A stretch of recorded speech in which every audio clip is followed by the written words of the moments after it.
We're live, ladies and gentlemen. Thank you for joining us. But I guess in a way, we're all alive. We're all living here on this planet. And what matters is what we do today will affect this planet, this solar system, this galaxy, this universe forever. It is a moment of forever, kind of like the title of the Willie Nelson album came out 3 or 4 years ago. It is Monday, November 7th, 2011. And we have got several very informative guests. We've got Liz Reitzig joining us. We've also got Adam Kokesh coming on. And they're going to be breaking down the incredible crime of people drinking raw milk, producing raw milk, and a lot more. And I think I'm going to bring up 9/11 truth to Adam because I've never really gotten his real position on that and several other issues. Now that they claim the Iraq war is drawing to an end.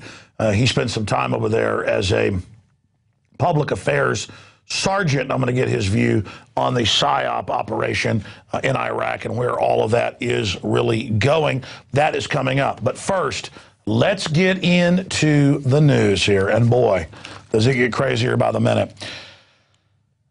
Ron Paul has come out and said that we should offer Iran friendship, not war. And see, Ron Paul, as I've heard him speak, talked to him many times, as you know, and read his writings, he knows what happened in Iran. He knows the U.S. and England threw out a government that was pro-USA and put in the Shah, and then actually put in the current group of mullahs that are there today. That's what Iran-Contra was all about as well. And that's why Ron Paul has come out again. And they're like, this is insane. You're not for preemptively striking them. The UN has been in there.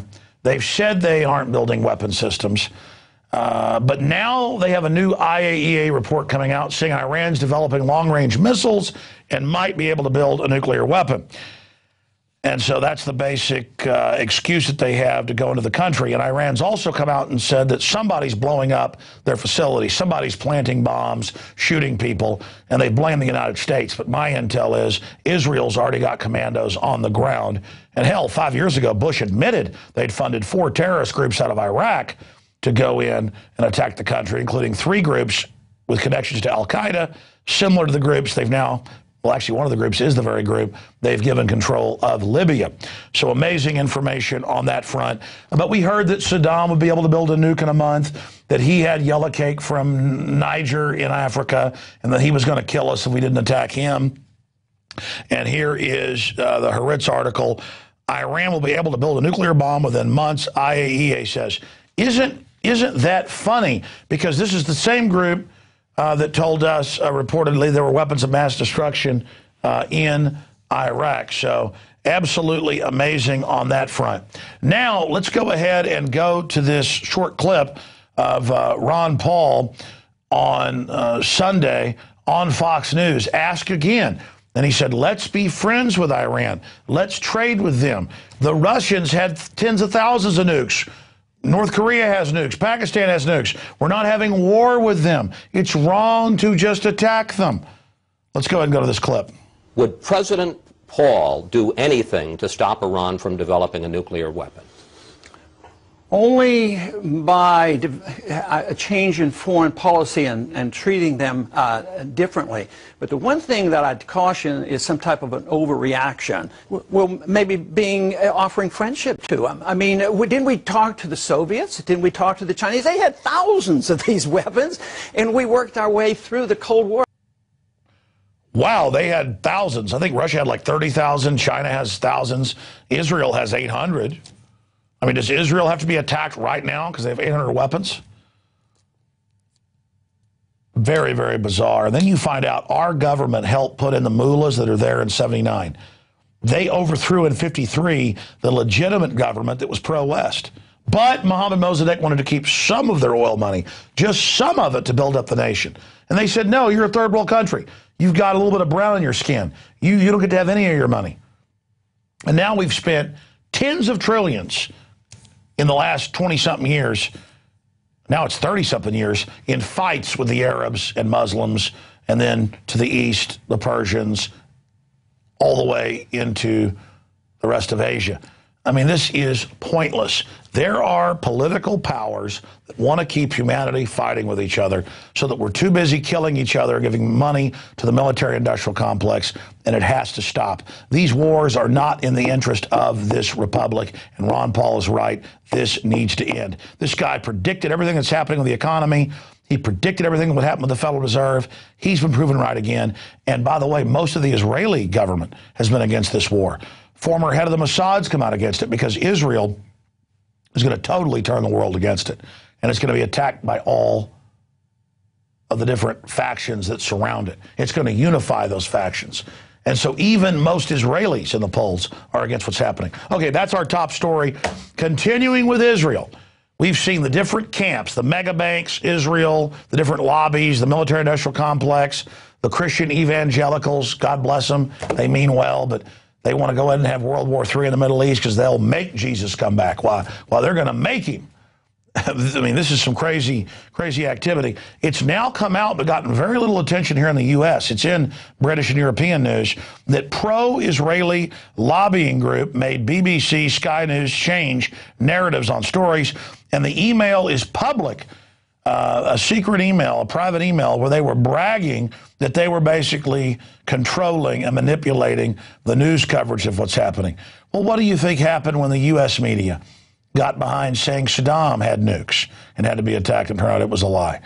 So this is a very dangerous faction, the Likudniks in Israel.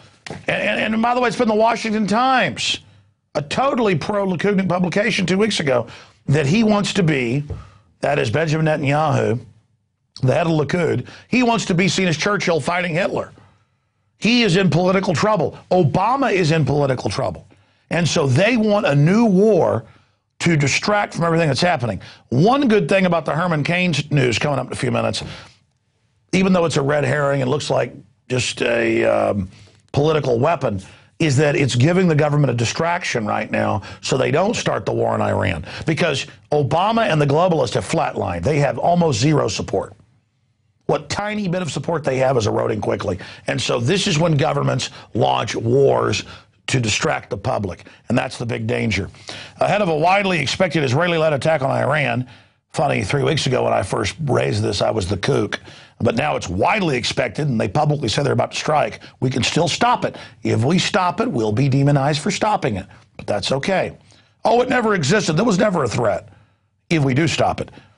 And we'll get no credit if Israel does strike it, and does strike Iran for being right, but it doesn't matter. It's not our job to be patted on the head. You're actually attacked when you're right. Nobody cares about these media whores always caught being wrong, because that doesn't affect things. It's being right that's dangerous.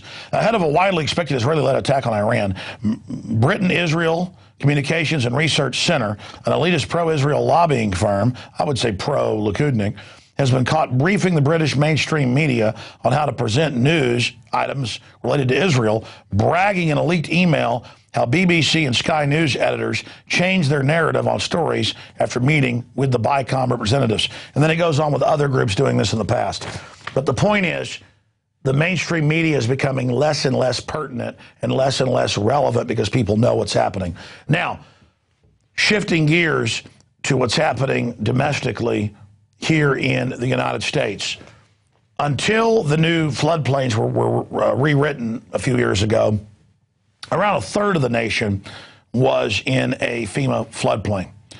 Now more than half of it is. And all over the country, they make around half the population pay the government for insurance in the floodplain. Now, in some areas, they're putting people 150, 200 feet above the lake in this floodplain. It should be you bought the property. If your house gets destroyed, it's uninsurable, whatever. Just like swim at your own risk. But now, it turns out powerful corporate interests have signed deals with the government to snatch the property around waterways. Here's the headline. Missouri residents upset by order to move lake homes, some of which have been there 30 years to 50 years, in some cases 80 years. Wow. It says here, first it's 30, then it's 50, then it's 80. They are 80 years. And this is what scares me. I've got friends and family that have houses that are out on Lake Travis, and they're over 100 feet above the lake high level. There's no record of water ever going up there. And FEMA's saying, doesn't matter, pay us $10,000 a year in insurance. You pay it to the government. I mean, what a scam. What a screw job. And the level of tyranny you will live under is the exact level you put up with. Of course they made a deal 12 years ago to secretly steal the pension funds of dead and dying military, because the big insurance companies are the big mega banks. Bank of America and others have been caught taking houses that they never even owned. They just take them, and the judges are bought and paid for, and they give them to them. These are criminal groups. And now they're saying, you know what?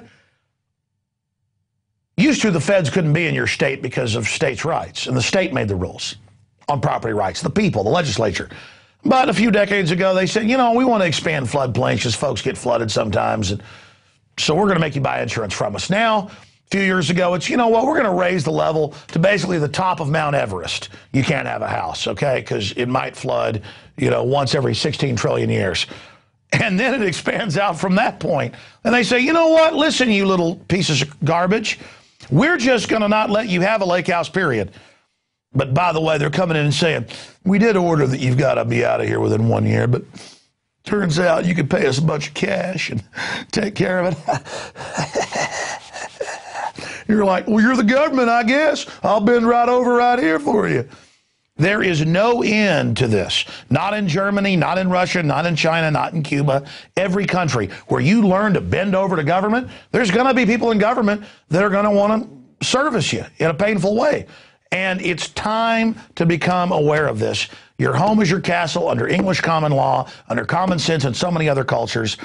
And they're going to take, well, my God, half the country's in a floodplain. I mean, these people are not going to stop, ladies and gentlemen. They're ordering thousands of homeowners just in one Ozark stretch to get off their property. Get ready. There's no end to what these bankers will do. Now, here's another article. We've had this for years in Austin. But Rahm Emanuel, Mr. Goldman Sachs, Mr. Banker, Mr. Well, I mean, his daddy ran the Irgun terrorist organization in England. He's actually an Israeli military officer. But side issue, I mean, I'd be mad if he was a Russian military officer or a Mexican military officer, or whatever it is. I'm just getting a little bit tired of it. Rahm Emanuel, who has got even bigger black circles around his eyes than I do, a guy that looks like he's with the Joker or something, like one of the Joker's henchmen, he's come out and he's saying, for the minorest of infractions, the smallest, we're gonna double the fines. And in here it says, we're going to go from $600 to $1,200 if your grass hasn't been cut, or if you haven't trimmed your trees, and we're going to decide. But the big bankers, they can steal tens of trillions and get away with it. Very, very scary. And, of course, he took over for the Irish mob boss, Mr. Daley, whose daddy had been one of the most famous mob bosses in history. And I'm sick of it. I'm tired of the Irish mob. I'm tired of the Israeli mob. I'm tired of the Italian mob. I'm tired of the German mob, the Mexican mafia, the whatever, the Japanese mafia, the Chinese mafia. I'm sick of it. They all operate the same. And they all think we're here to be bent over a barrel. Now we got the FEMA mafia. We got the Dixie mafia. We got the good old boy mafia. Everywhere you go to East Texas, and you'll have some redneck. And I mean, I guess anybody who lives in the country is a redneck these days. I guess what you call from rednecks, but we're sitting there and somebody comes over because I'm like, what's that? And they go, what, you must not be from around here. It's this idea of these mafias, these gangs to take over society. I'm sick of it. I want my private property, and I want it now. But the feds have a different plan.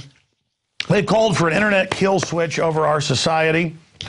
And in 96, they put in takeover boxes in all radio and TV that's broadcast. So even if I go out on my own system where it's broadcast AM, FM, UHF, VHF, or cable, that FEMA put boxes in that you got to pay for under law as a broadcaster as part of your license, that everything runs through their box. Well, their box doesn't work too well, on top of violating your First Amendment. But everything's got to be wired through their piece of junk system. And they were going to take over. First they said 10 minutes, 30 minutes, whatever we want. And they said they're going to start breaking in with government programming. That's been announced years ago, and I've covered it. Well, because of the outrage over this, because before the FEMA box tells you to flip to their frequency, but they've always had the power to not have an engineer or board op do it. They could just do it. So they are going to, on November 1st, during a Homeland Security, martial law, continuity of government, internal defense operation coming up in just 2 days at 2 o'clock Eastern, 1 o'clock Central. I'll be on the air, and my AM and FM listeners will have the government break in and take over the broadcast, and no human will be on the other line of the station getting the machine's order to do it. It sits there barking orders at you with different codes. They will just do it themselves. And again, here's the scoop. I've talked to Texas Association of Broadcaster high-level people years ago. I've talked to the former head of their engineering society. I've talked to national figures off record. And I knew this, again, back in 1997. I made a film about it. It's actually my film Police State 2000 as well in 99. I knew all this was coming. They've told them in meetings, testing them, seeing if they were ready, that in the future the government will break in for 5, 6, 7 hours, whenever it wants, with messages about anything you can imagine. And that's why they are announcing they're going to take over your cell phones. They're announcing they're going to take over everything. They're going to break in. They're going to have telescreens at Walmarts, shopping centers, you name it. They're already going in, bossing you around. It's about government forcing its way into your life, saying trust no one but the bankers that run this government that's gang raping you. That's basically the message.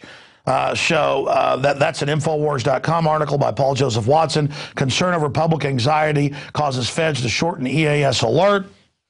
They were going to take over for a longer period, announce the great gracious leader. Oh, yeah, I forgot. This first broke back in February in Federal News Radio, where Obama was going to have a message. Obama was going to test it. And I got to be honest with you, I was really looking forward to this on Wednesday, because the creep factor of them actually using this and having Obama. See, this is so much off the charts that I can't even articulate to you how bad it is. People accuse me of exaggerating sometimes. Yeah, pull up Federal News Radio, and they interviewed a Fed, and it was a FEMA subdirector, and they said when it first broke that that was our first article earlier in the year. We actually shot a video about it. We've played it here, and they actually said in there that, yeah, there it is, Federal News Radio. Type in Obama to test EAS. And the point is, you are going to hear the dear leader, Kim Jong-il, Joseph Stalin, I'm sorry, Adolf Hitler, I'm sorry, I meant Pol Pot. Hold on a minute, I meant Fidel Castro, Hugo Chavez, whoever. You were going to hear Ceausescu pop in and take over. This was going to be rich. But they pulled back, which again shows that they're trying all of this. There it is. Guys, just type in INFOWARS.com after it. Obama to test EAS, INFOWARS.com, up there in the Google search. Up there in the NSA search, it'll come up. It doesn't matter. I've shot promo videos about it, showing the news article. It's up there. Okay, I'm babbling incoherently as usual. Let's go to the next story here. Yeah, there it is. Obama launches total takeover. And the Washington Post said that Obama, yeah, there it is. He'll call your cell phone. He'll break in over the radio. Yeah, that's it. Actually, if you go back to that article, somewhere in there, they got the Federal News Radio article, too. The point is, the creep factor, that not only did they make them put in emergency takeover systems, something other countries don't have, but now they're not going to give the station just the basic power to flip to it themselves. Okay, let's go to the next story. Are people worried about this? Are they worried about the total police state? Are they worried about people all over the country told, you live on a river, a lake, a pond, or even a floodplain, we're taking your house? They actually bulldoze them. I had callers about this today. In some cases, you won't move out, so they just condemn it and bulldoze you. They won't pay you for it. Instead of being worried about that, or instead of worrying about Herman Cain not knowing, he's like, I'm really worried that China might become a nuclear power. We got to stop that. They've been one since the early 1960s. They've had ICBMs for about 20 years that can vaporize the entire United States with MIRV technology in them that they got in the mid-90s. Okay? So they had the intercontinental ballistics probably 25 years ago, but 15, 16 years ago, they had MIRV technology. So all of that's a big threat. The economy imploding. You know, the fact that he worked for the Federal Reserve, he wants new taxes on top of old ones. All of this is the reason not to like Herman Cain. Instead, they say, you know, it's funny. Herman Cain's poll numbers have stayed the same, are gone up under this. So they bring out Gloria Allred, the Democratic operative, to say, my God, he assaulted a woman, he touched her leg or whatever. Okay? Whatever. I don't know if it's true or not. All I know is the reason the American people aren't getting upset about this is because they know about Bill Clinton. We'll put the WorldNet Daily article up there. Bill Clinton settled multiple cases with women who said he'd beat the hell out of them and then bite their face, which is what real rapists do. I mean, bite them till they're bleeding. Bite their lip. Hold them with his teeth on their lip. That's something reportedly psychos do. Bite them while they're bleeding and rape them.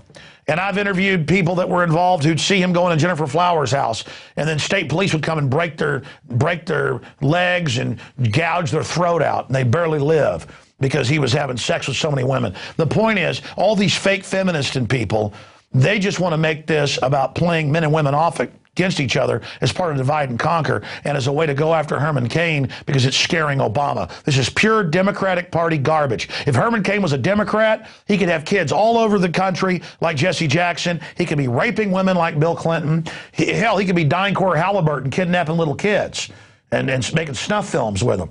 But because he's seen as a conservative. He isn't a real conservative, but to demonize real libertarians and real constitutionalists, they're going to try to destroy Herman Cain. It's disgusting. Here it is, the rape of Juanita Broaddrick. And we've got the quote here on the third page. She felt a little uneasy meeting him in the hotel room, but felt a real friendship towards the man and didn't feel any danger in him coming to her room. When Clinton arrived, she had coffee ready on a little table under a window overlooking a river. Then he came around me sort of with his arm over my shoulder to the point, the little building, and he said he was real interested if he became governor to restore the little building. And then all of a sudden he turned around and started kissing me. And that was a real shock. Broaddrick pushed him away and said, no, please don't do that. And told Clinton she was married. But he kissed her again. This time a bit, and this time he bit her upper lip. She tried to pull away from him as he forced her onto the bed. And I just was very frightened. By the way, feminists came out and attacked her because they're not really feminists. They're to divide the family, put our children on Prozac, Ritalin. These are scientific CIA technicians. It's been declassified that Gloria Steinem was a CIA operative to break up the family. Continuing.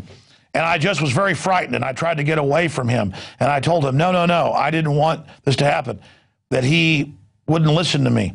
But he was such a different person at that moment. He was just a vicious, awful person. At some point, she stopped resisting, she explained. It was a real panicky situation. I was even to the point where I was getting very noisy and, yelling to please stop. But it's the governor. There's state police outside, honey. He does this every day. And that's when he pressed down on my right shoulder and he would bite my lip. And it just goes on from that point. I'm not a paid newsreader, don't read off teleprompters. So that's what all of this is about. It's about dividing men and women, breaking up families, using fake feminism as a way to attack the family. But meanwhile, a system that truly destroys women, bisphenol A in the plastic, giving them breast cancer, all this other garbage, that's all ignored. And that's what's happening with Herman Cain.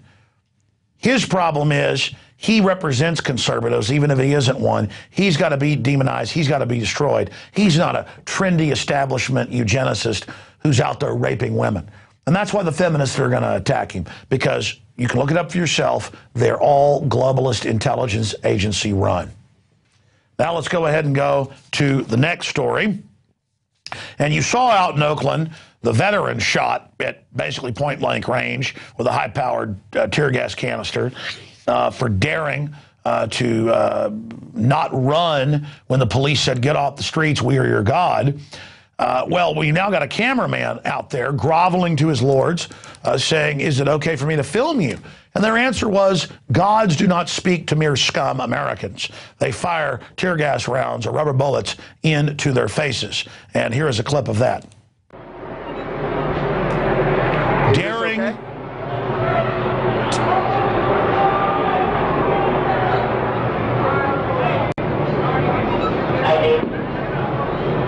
March all over this, I dare you! to video the lords in black uniforms, the banker boys.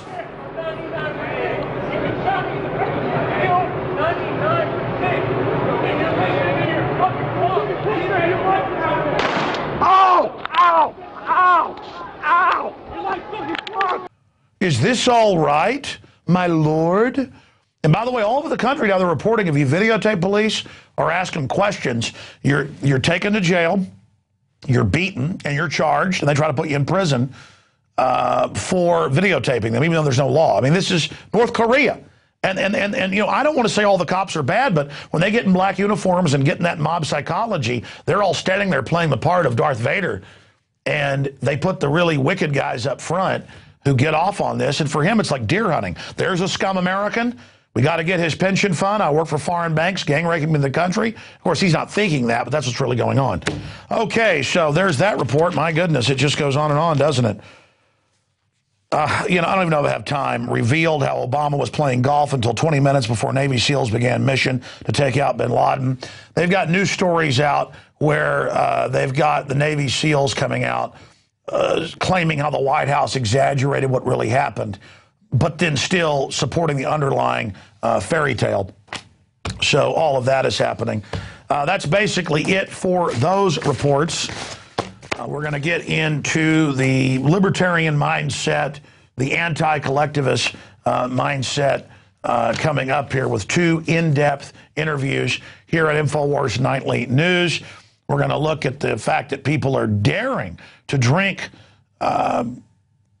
non-boiled, non-burned, pasteurized milk in public, something that is challenging the establishment. You'd think in America you could grow a garden or have your own cow, but no, the feds are saying it's a felony in some areas if you try to take it across state lines or other issues. So that is coming up. Please don't forget, you can watch the rest of the restreams of the Money Bomb at InfoWarsMoneyBomb.com, and it is your support and your subscription to PrisonPlanet.tv that makes this transmission possible.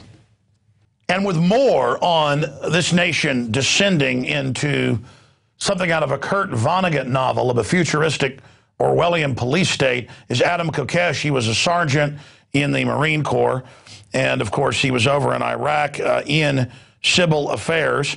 I was just asking him right before we got him on the show today what he did in civil affairs, and he said, well, we were a fig leaf, and he'll give you the answer in a moment, but that's not the real reason I got him on. He went and did a great report with his show Adam versus the Man that continues on in cyberspace and on the radio to go out and cover what's happening with the raw food raids and how the people are striking back. They are daring to transport raw milk across state lines and to drink it in public.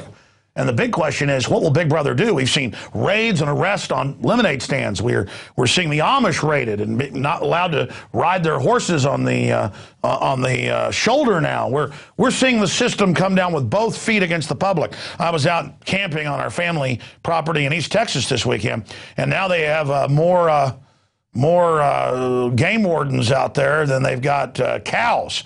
I mean, it is just like the Declaration of Independence. All these new offices sending forth swarms of agents to eat out our substance. So Adam Kokesh is going to be talking to us about that. But first, I want to bring up a few other things that are happening in our society. Adam, what was your awakening like?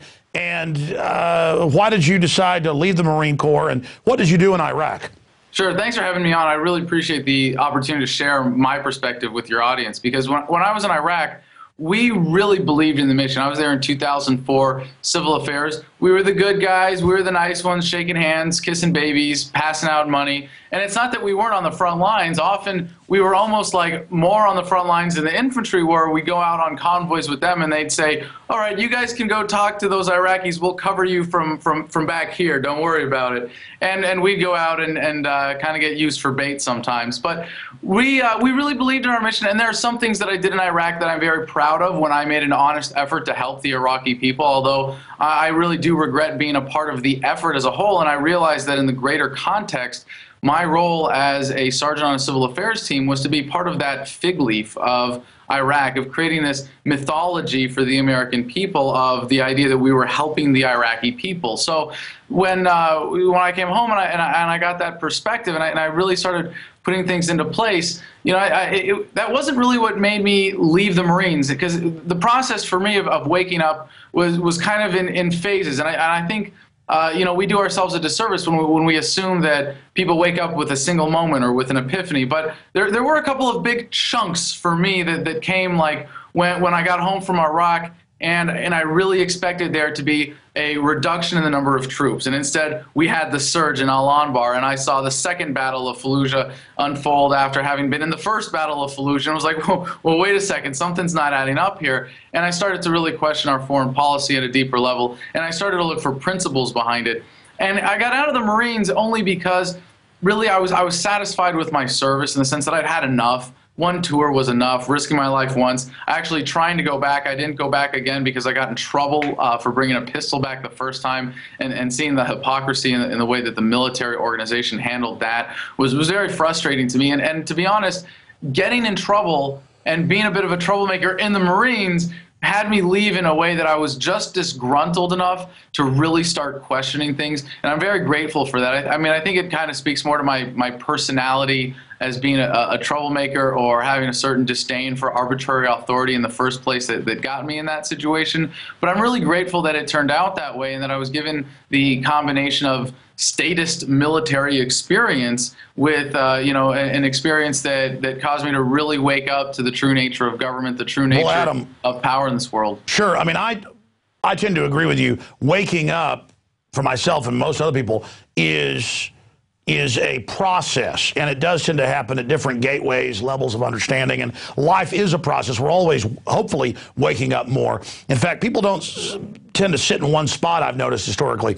You're either on a trajectory to wake up and learn more and more, or a trajectory of kind of closing down and only buying into slogans. And propaganda targets people in the lowest common denominator, and the whole system is geared to make us lowest common denominator, and to go with what's popular and what's easy and what's simple. And certainly I'm waking up and having epiphanies all the time and understanding. Now, on the subject of 9/11, then we'll get into milk and basic food freedom, which is so basic. Mm-hmm. I have seen you say with Luke Rudkowski, when you had your show on RT, go, well, Luke, how was it when you were first covering 9/11? Now you've grown up and don't, really believe that anymore. And then Luke was kind of like, I'm paraphrasing, but I mean, okay, well, correct me in a minute. The point is, I've seen you. You don't think 9/11 was an inside job, do you? That's not really true. I don't have a firm belief one way or another. I really am agnostic on it. I think it's important to keep an open mind. I am firmly confident in my belief that what the government has told us is utter crap designed to cover something up. And what that really is, I'm not comfortable coming to any particular conclusions on. And I feel like I could if I had done the research that you have, and I absolutely respect the conclusions that you have come to.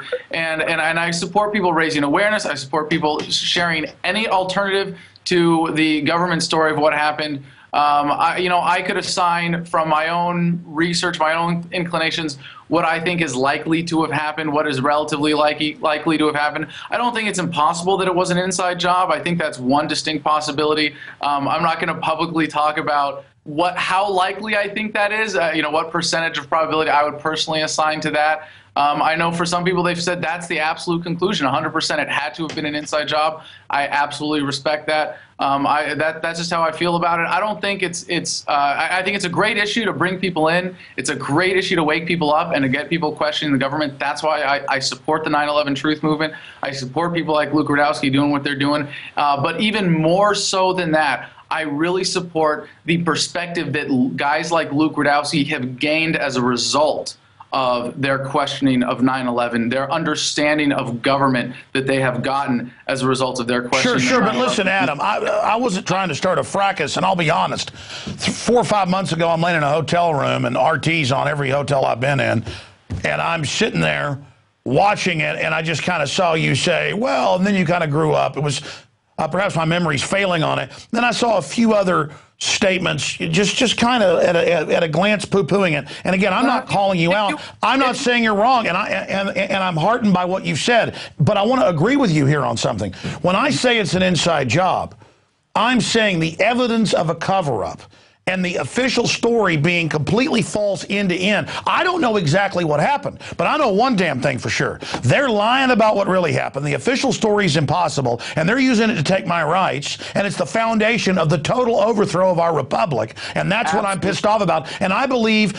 one of the final levels of really awakening to just how serious things are, it's not a total awakening, but it's one of the deeper signs of it, is when you realize they staged Gulf of Tonkin. They're shooting black people up with syphilis. They're testing pesticides on foster kids, still doing it. Atomic soldiers, they know DU's deadly. They're shipped tens of thousands of guns into Mexico and drugs back in. When you realize we've got a criminal global mafia running the government at the highest levels, then even if anarchic capitalist, ideas aren't completely feasible in this working system, it doesn't matter. It'd be better to be in anarchy than to have absolute psycho criminals running our society. Your response. Sorry, I'm ranting. No, that's beautiful, Alex. That's beautiful. Absolutely. And that's why I have so much respect for the 9/11 Truth Movement, because it's gotten a lot of people to that point and understanding that nature of government, that it really is a disease in society. It is a leech. It is a cancer. And when you get those things, when you really get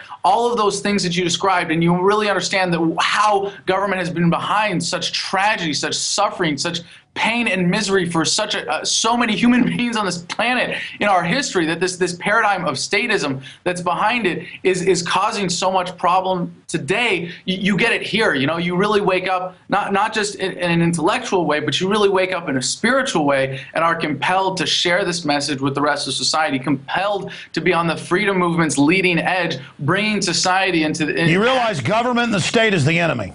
Absolutely. Well, even deeper than that, our own willingness to be in denial of our own true nature that desires leaders. And this is really, a part of our evolution, Alex. And I try to, in a way, when I get worked up, I try to get zen and say, listen, like, let's put this in my self-affirming worldview and context that gives me a more positive outlook, because it's not just the error of the current ways of humanity, it's the broader evolution, and that we have gone from being pack animals. We evolved from pack animals. We evolved from tribalism, where whoever could pick up the biggest rock was in charge under the law of the jungle, to where we are today. And let's celebrate where we have come, and that the vast majority of human interactions are free of force and fraud and coercion. It's just isolated now to the government. We've come a long way as a species, and we as libertarians who want to reduce government further by saying, look, let's observe moral law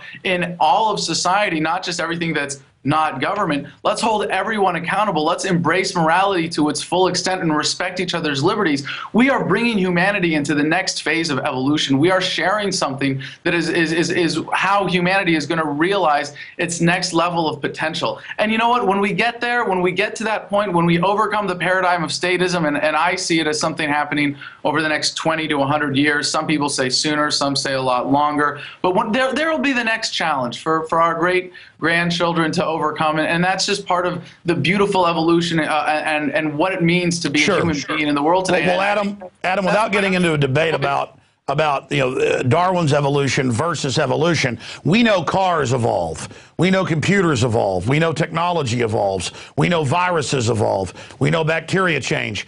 And you're absolutely right. We go from hunter-gatherers and bands to tribal groups, and then to agrarian groups, and then into city-states, and then into states, countries, empires. And there's no doubt that well, without saying the name of the video, because it's a family show and I've promised to even control myself, I happened to see a video this morning. I didn't have time to watch the whole thing, but I watched most of it. And you're talking to this mindless neocon woman, and about supporting the war, and it's warning. Supporting the war in Iraq will make you sound like an effing moron, and it's true, and I proved it. Well, I mean, sure, she's always against. Well, briefly talk about that little interview. You were going to the Koch brothers event.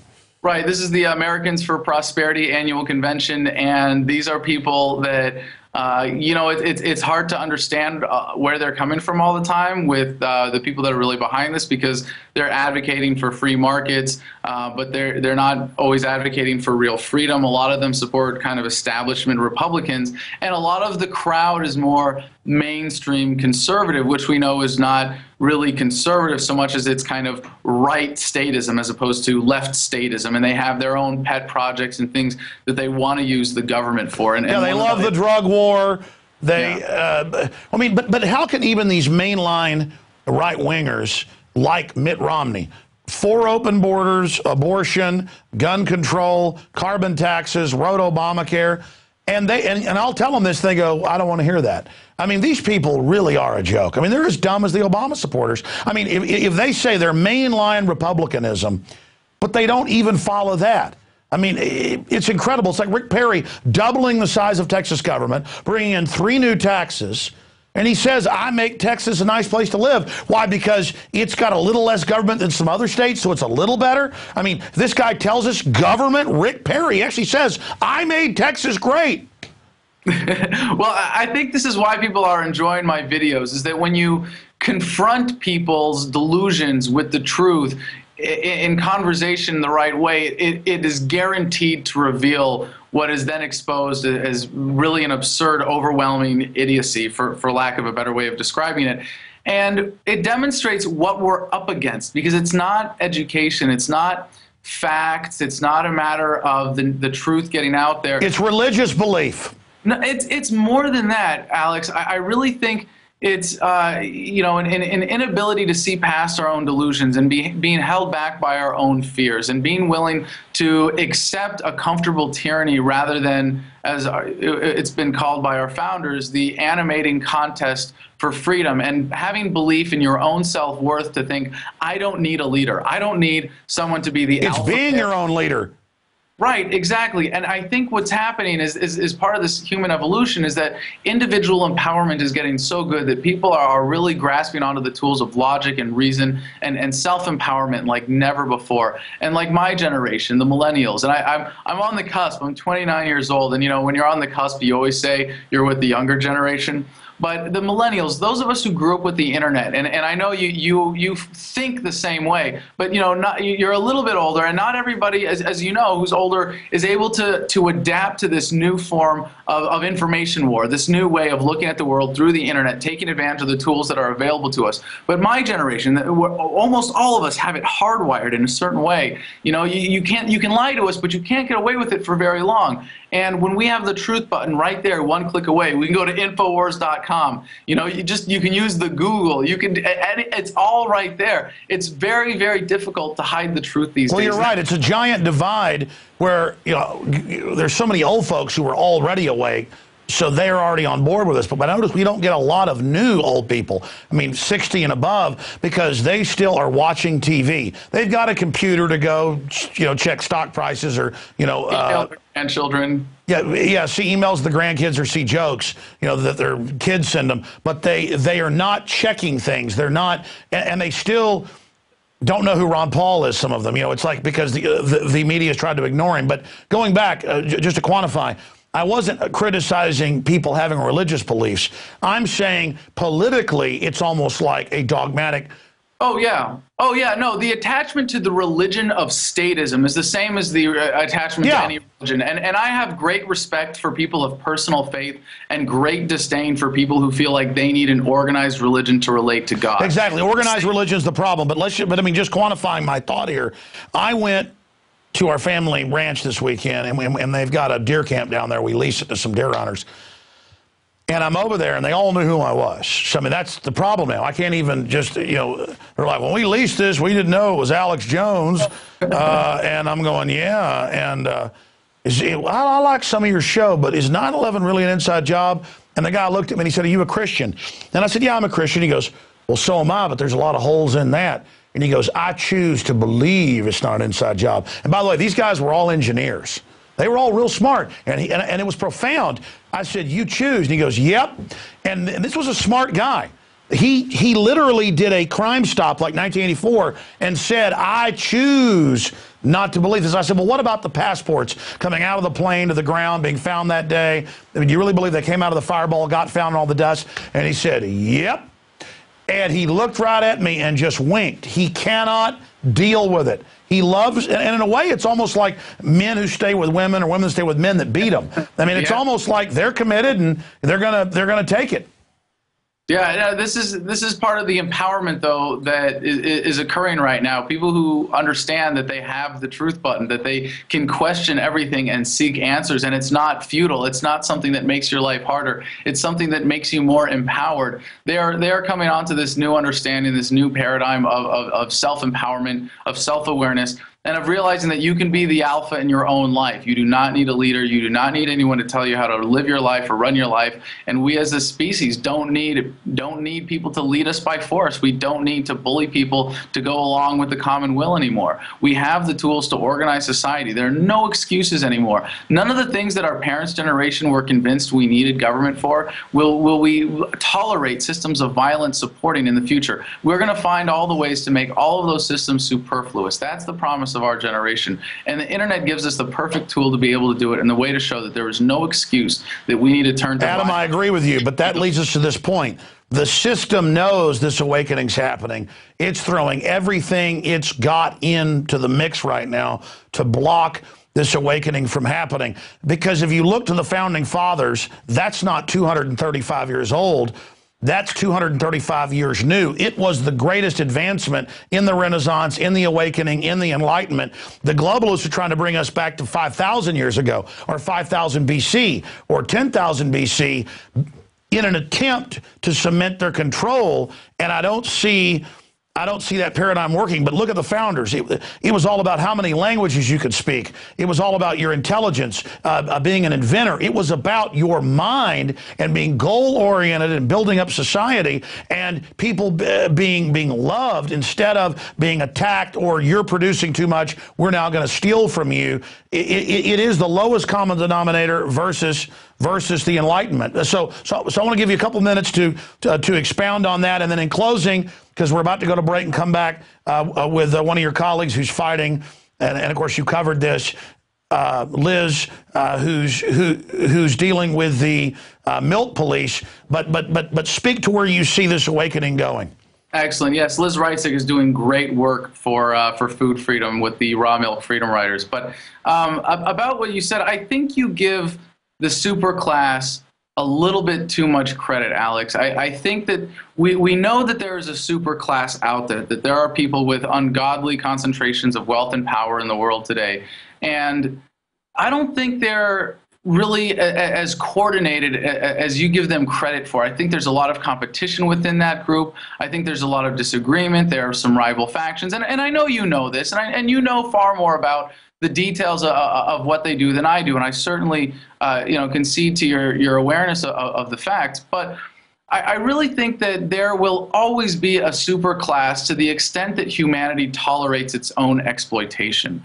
And changing that fundamental paradigm of society is what's going to take that power away. So the people who are in that position to exploit see an opportunity and they take advantage of it. And they provide something for the people that we really want. I mean, if the people really need leaders, if the people have this psychological need to be led, someone is providing that. Someone is providing something of value, and they are getting a lot of money for it. They're being very well compensated, if you will. And what we are trying to convince people as libertarians, people with the message of freedom, is that you are better off in a real economic sense saying, no, we do not need these leaders. And I think that, as you point out, there is, in the current system, and by that to reference specifically the current systems of government and centralized banking and fiat currency, the existing mechanisms of exploitation, yes, in many ways are failing, and they will fall in chunks and fade away. And as they fall in chunks, particularly the big chunk right now, the US dollar system, there are going to be people who are going to get their last licks in on an economy that's beholden to the US dollar. I think that's really what you see with the Eurozone crisis. It's a good excuse to make more money, to exploit more. Wild people will accept it. It's what you see with quantitative easing here. Ben Bernanke is going to get in his last licks on this system for all of the people that are hooked up to it and benefit from it. And when it fails, there will be a new system of whatever exploitation is tolerated by the broader population, and it will go on until it is fully rejected, because people realize that they are beautiful, free, independent human beings who should be in charge of their own lives. Adam, I think you've hit on a key area here.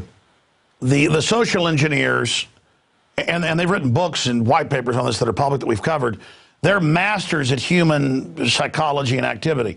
So they create exploitive systems that are outside the free market, that are cheating, that use force by ganging up against the individual or smaller groups, smaller countries, and then they rationalize what they're doing. But then inside the countries, they then exploit the underclass and then have them wage war against the middle class, saying it's wrong that somebody's got more than you. As you said, there's always going to be a superclass.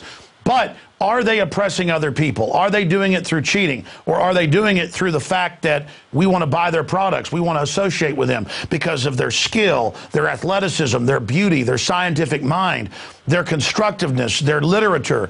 Again, that's what gives the world diversity. And we have to realize, you know, all of us are endowed by our Creator to have this pursuit of happiness, and that we're all created equal in different gifts, but that some people are going to shine more than others, are going to have better opportunities, are going to have better luck. And any attempt to ever suppress that is going to create a greater tyranny than you were fighting to begin with.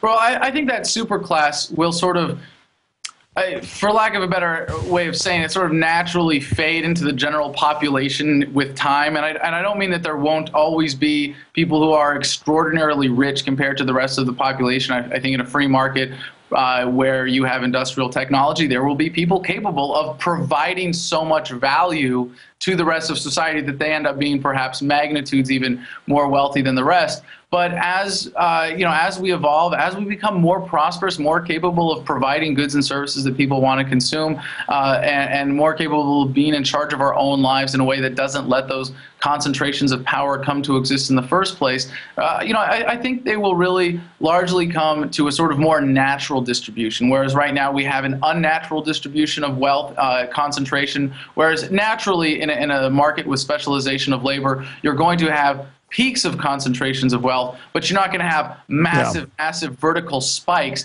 And all of those really exist because of government. As we get past the government status paradigm and everybody is empowered and everybody's personal wealth is brought up, I think overall you're going to see that come to a much more natural. Well, by the way, I mean, as you know, the globalists always talk about the economy overheating, people being too wealthy. I mean, they actually spend all their time trying to suppress the wealth. I mean, the truth is that there's such an engine that the system is always admittedly trying to suppress it. Now they want to sell this post-industrial crap.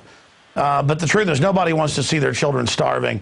And the whole collectivist model of getting people dependent, we see what nightmares that creates. It is the animating contest of liberty. Adam Kokesh, we'll have to cover the milk with the next guest, but it was great having you on. Thank you.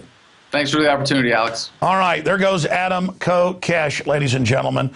Amazing information. And hey, even if you don't agree with it all, it's thought-provoking.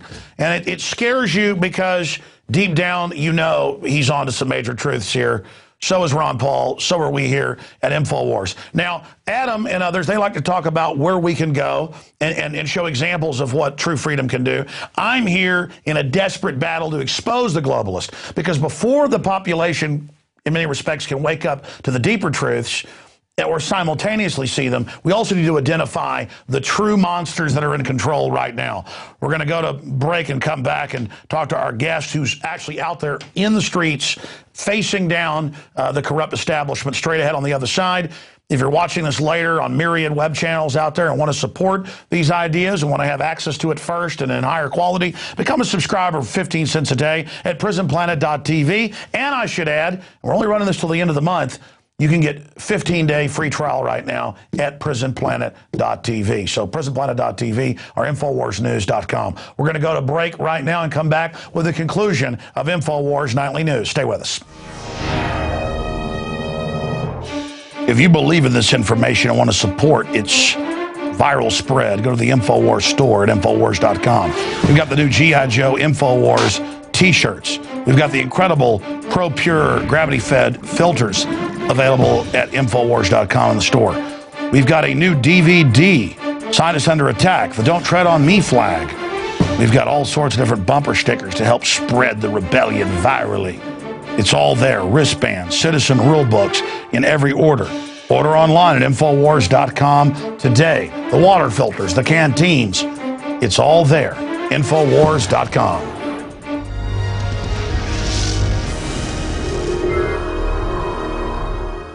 And now, my friends, we're going to discuss the real threat to America. No, it's not the tens of trillions foreign banks have stolen, or the fact that world government's openly being announced in a world currency system, or Israel saying they're getting ready to strike Iran, and reportedly they have special forces already attacking facilities inside the country. Iran is calling it U.S. terror attacks. No, that's not an issue. Not our country basically turning into a depression ridden system. None of that is a threat. Our border's wide open. 60,000 dead in the last 3 years inside Mexico. Our government caught shipping cocaine into the country and guns into Mexico. None of that is the threat. In fact, for 11 years, it wasn't a threat that Bernie Madoff, the SEC knew was ripping off people for tens of billions of dollars, and they covered it up. No, none of that is a threat. The threat is Amish producing cheese and raw milk, selling it to their neighbors or bartering it. The problem is food co-ops selling or bartering with friends and family raw milk. No, that's the threat here in America. And last week, a new type of freedom riders took action for the civil right of producing their own healthy, natural food. And they publicly drank raw milk, but even more wickedly, publicly drove, to illustrate the absurdity, across state lines and consumed milk in front of the Food and Drug Administration offices. And joining us is Liz Reitzig. She's one of the founders of Farm Food Freedom Coalition. And I have a few quotes here by the Food and Drug Administration, where they say that they think that it's improper for anybody to ever consume raw milk. Here it is. It is the FDA's position that raw milk should never be consumed. Agency spokesperson Tamara N. Ward. Now, there's no law against it, but they'll still basically try to arrest you somehow for it. And so joining us today to discuss this is Liz Reitzig. And you guys haven't been arrested yet. I mean, you're a mother of 5. That makes you even more Al-Qaeda-ish.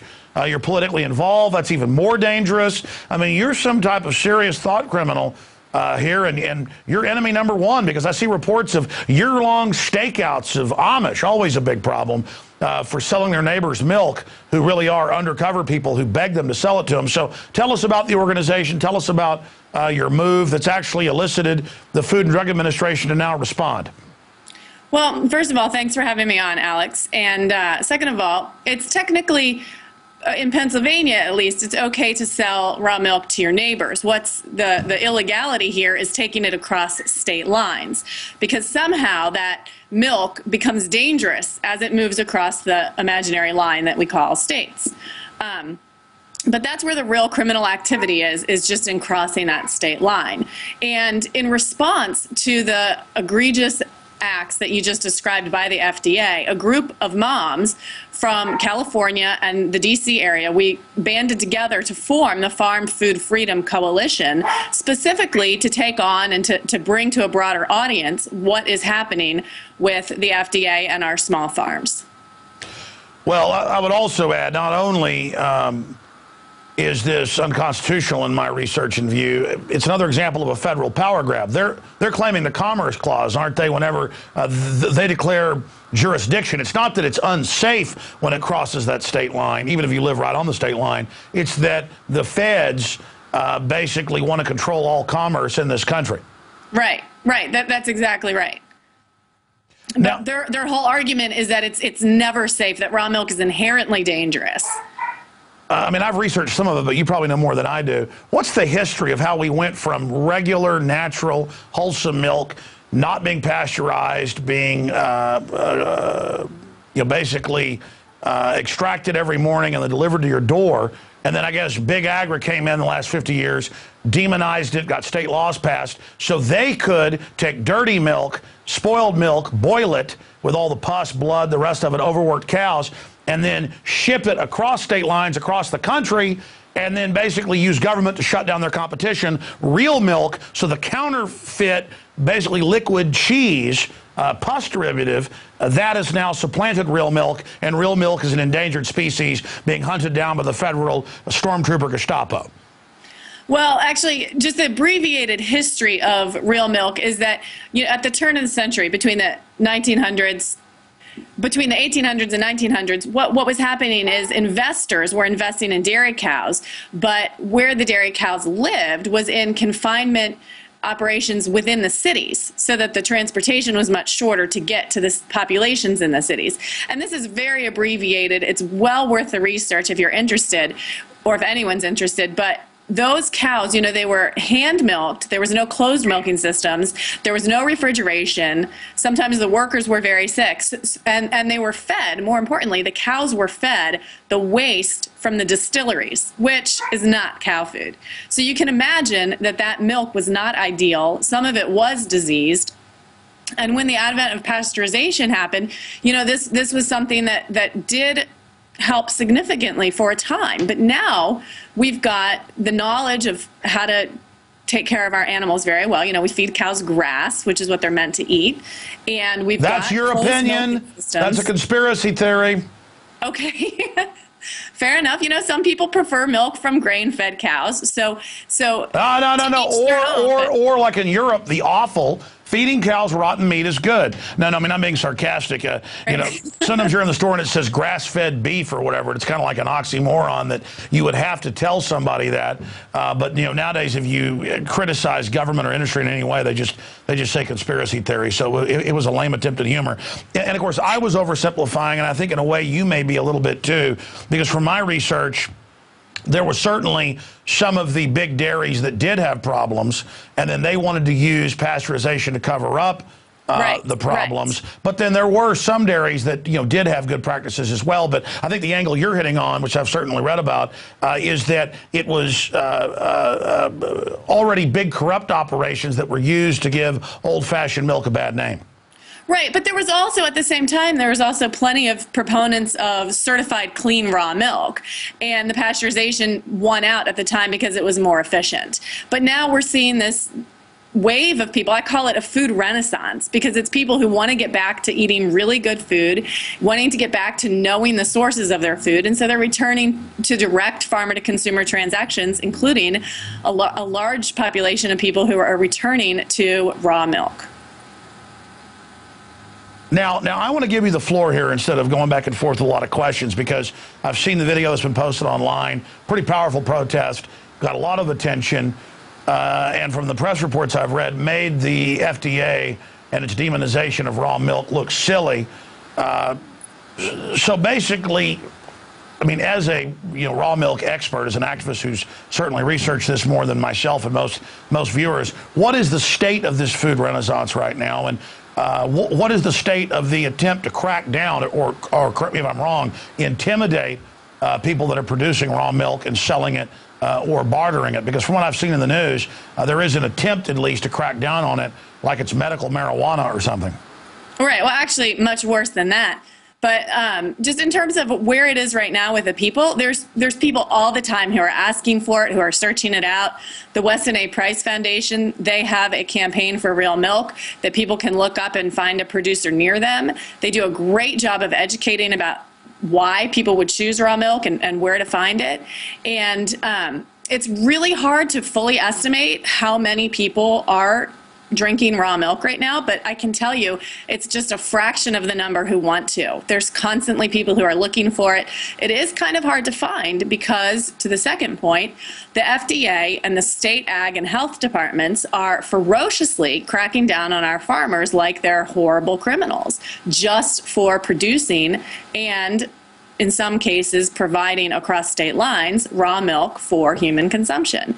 And with that, what we're seeing is, for example, armed raids on farms where they're going in and confiscating thousands or tens of thousands of dollars worth of equipment and food and sometimes personal belongings. And we're also seeing undercover sting operations on small farms, buying clubs, and co-ops, which, I mean, we know how ridiculous that is. And I mean, this is milk we're talking about. It's nothing other than milk. But yet, like the buying club that I'm a part of, the FDA conducted a 1.5 year long undercover sting operation on it, just to discover that they were in fact providing raw milk. And by the way, this wasn't done in secret. They do the investigation to I guess, hype themselves up like this is really something illegal, and later if they need to, show it to a jury. I've seen them walk into places selling organic vegetables with guns drawn, as if that makes you a criminal because they act like you're a crack dealer. I mean, you can really see the theater that's involved here. Right. And sometimes I wonder if the enforcers know exactly what it is that they're going after there, because I can only imagine like how they come home that day and say, you know, their spouse says, so how was your day? And they say, oh, well, I spent the day going after food. I mean, I really wonder if they have any idea what it is they're actually dealing with. Well, how did you get involved in all of this and then continue with the state of, raw foods, whole foods, period? Because I have a few other questions. Well, I got involved in all of this because when my first daughter was about one and a half, she had some serious digestive issues, and she was showing signs of being intolerant to conventional milk. And my sister's also highly allergic, so it was natural for me to suspect that. And we did some research, my husband and I did some research, and we found that we wanted to try her on raw milk. And we did, and her digestive issues completely cleared up. And there was a time when after my second daughter was weaned, that we couldn't find it, and we put them both back on pasteurized milk, and they both got very sick from it. So ever since then, we've decided, you know, raw is the only way to go. We're not going to try again to put them on pasteurized. It did not work for them. So that's how I got involved, just in that, in just purchasing it. But then when I realized part of what happened was in Maryland, the health department, who regulates milk, banned cow shares. Now, a cow share is when several people go in together and each own part of a cow and then get the milk from their own animal. And the health department redefined that as a sale of raw milk, specifically to make it illegal. Yeah, God forbid people in the cities start creating their own farming co-ops. That'll end the big Wally world. That would end concentration camp farming of chicken. That would be people actually going back to the land by hiring their own people to do it. My God, that would end the power monopoly over people in North America. We can't have that. Of course not. So they redefined it. They just took something and redefined it, because when you're the government, you can just redefine things. And so they made it illegal, and that really upset me, because that's when my daughters couldn't get it. And so it really pissed me off that here they are undermining my authority as a parent. Now, mind you, I can feed my children soda pop and lollipops all day long, perfectly fine. Or formula that's half corn syrup. Yes, right. But get raw milk for them? No. Well, but by the way, I've read a lot of history. If you go back even 100 years ago, or even 60, 70 years ago, I was reading cases in Germany. The doctors, before they were told by HMOs what to do, they would say, your child can't hold down regular milk, get them raw milk. I mean, this has been well known. Or if they have a problem with that, get them raw goat milk.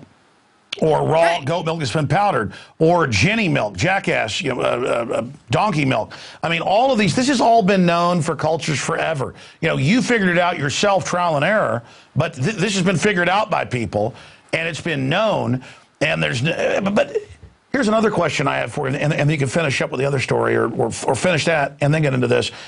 I was having an argument with a family member about, no, raw cheese is legal.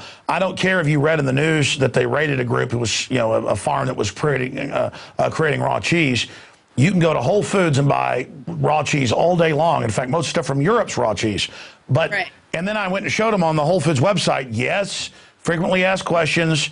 In fact, folks, we can probably show this after you leave. It says, yes, we sell raw cheese for now. So the point is, how are they rating people producing raw cheese, but then big companies are allowed to sell it? I mean, this... Well, yeah, the raw cheese has a lot of regulations around it, including certain aging requirements. So in most places, it's legal to sell raw cheese that have certain aging requirements met.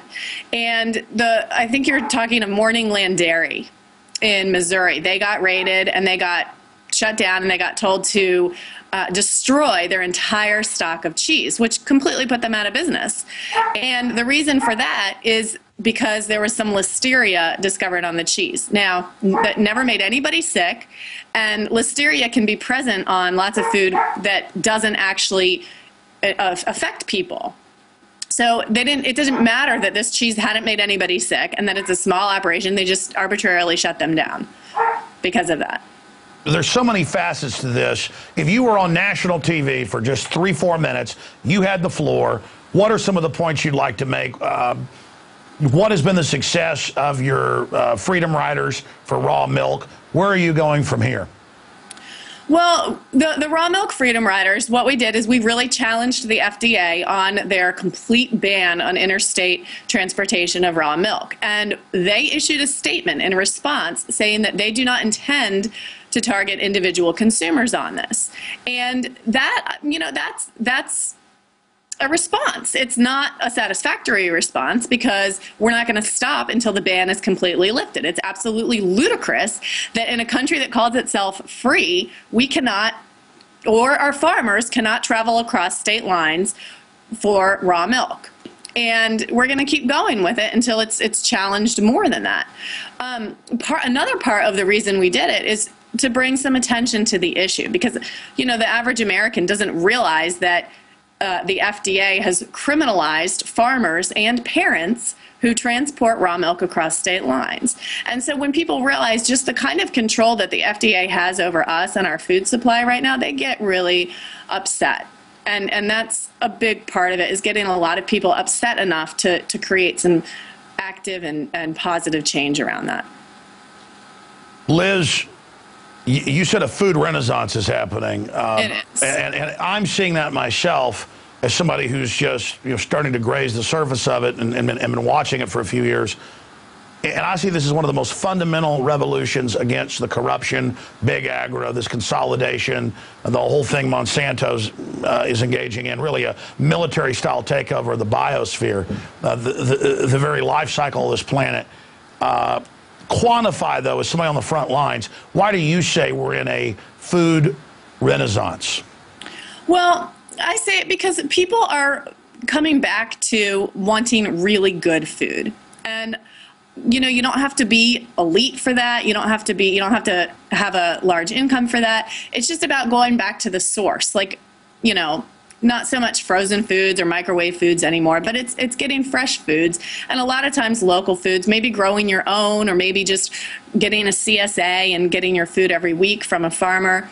But it's for people this new experience of tasting really good, really fresh food, and including raw milk. It just tastes extremely good and much better. It's much better than the conventional, in my opinion. Of course, everybody's got their own taste, but that's what the people in this a lot of people would rather have a MSG-filled Hungry Man or something instead of eat something right off the farm that tastes a lot better. That's their opinion. But you should have a right. I certainly see a huge concerted crackdown, intimidation across the board, trying to mop up these burgeoning organic farms and things that are springing up. But I see in the communities I talk to that being a backlash and causing an even bigger backlash. The system's backlash is triggering an even bigger backlash against it, and it's really a wake-up call that, wow, this big agri takeover is really a sinister plan. Well, perhaps, but what the good thing that going for us is that every time there's a big crackdown on raw milk or on an organic producer or something like that, it brings more people to fresh, local, healthy foods, raw milk. So it's actually the way that the government and the big industries are shooting themselves in the foot. Sure, their crackdown is causing a backfire. So you agree, you're seeing that? Yeah, absolutely. So where do you see it going 5 years from now if this continues? Will the forces of consolidation be successful, or will they fail?